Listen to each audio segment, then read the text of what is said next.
안녕하세요. 저는 강연님 권사입니다. 저는 매일 성경을 5장을 읽고 있어요. 그리고 그 중에서 마음이 감동된 구절을 암송해요. 여호수아를 읽던 어느 날 성령께서 제 마음에 감동을 주셨어요. 올 한 해 성경을 10번 읽으라. 저는 깜짝 놀랐어요.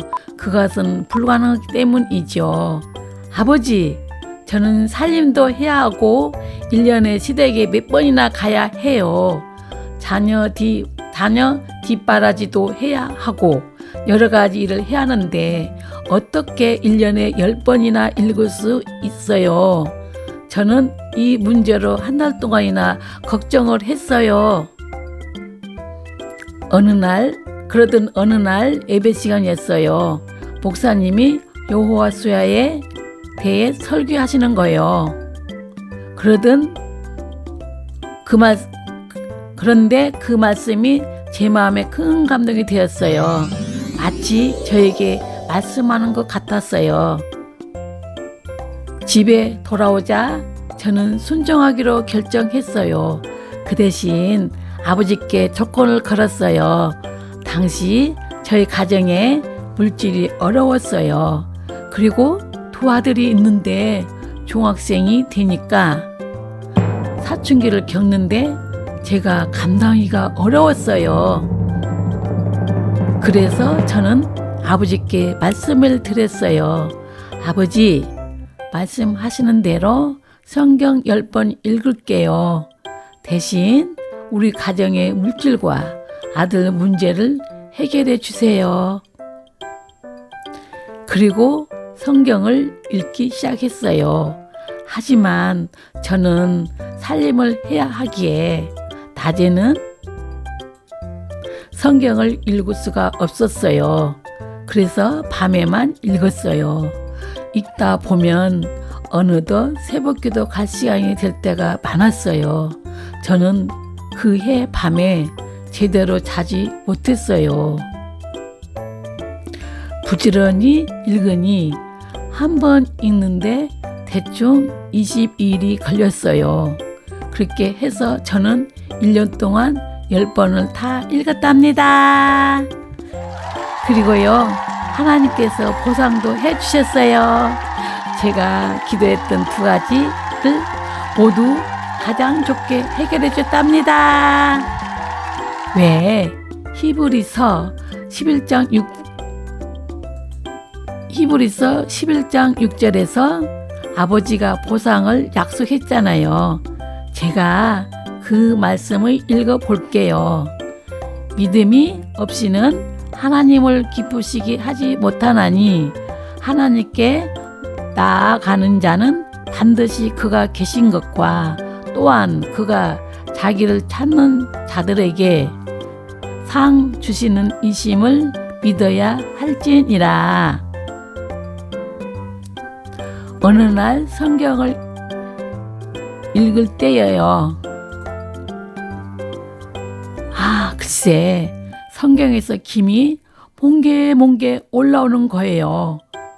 왜? 밥을 풀면 김이 몽게 나잖아요. 그렇게 말이에요. 이게 뭐지? 하지만 저는 알 수 없었어요. 다음날 목사님에게 이 사실을 물어봤어요. 그랬더니 기도에 향이 올라가는 거래요. 왜? 계시록 8장 3절에서 말씀하잖아요. 제가 읽어드릴게요. 또 다른 천사가 와서 제단 곁에 서서 금 향료를 가지고 많은 향을 받았으니 이는 모든 성도들과 합하여 보좌 앞 긍단에 드리고자 함이라. 다윗도 시편 141편 2절에서 이렇게 고백했잖아요. 나의 기도가 주의 앞에 분향함같이. 그때부터 하나님이 우리 가정에서 역사하시기 시작하시는 거예요. 남편은 큰 회사의 공장장으로 승진했어요. 그러니까 물질 문제도 잘 해결되었죠. 사춘기 병을 앓던 두 아들도 언제 그러냐 듯 좋아졌어요. 그때부터 문제가 생기면 저는 하나님의 말씀을 붙들고 기도했어요. 말씀을 붙들고 하나님께 더 가까이 갈 수 있었어요.